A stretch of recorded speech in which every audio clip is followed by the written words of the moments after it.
Lekcija 241. Kurs o čudima. Ovog svetog trenutka spasenje je došlo. Kakva je radost danas?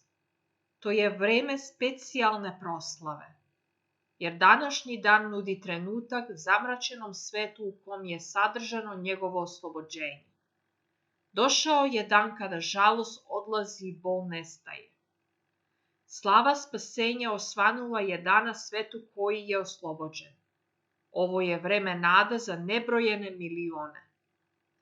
Oni će sada biti ujedinjeni dok im ti svima opraštaš, jer i meni ćeš danas oprostiti. Sada smo oprostili jednom drugom i tako najzad ponovo dolazimo ka tebi. Oče, tvoj sin, koji nikad nije otišao, vraća se nebu u domu svom.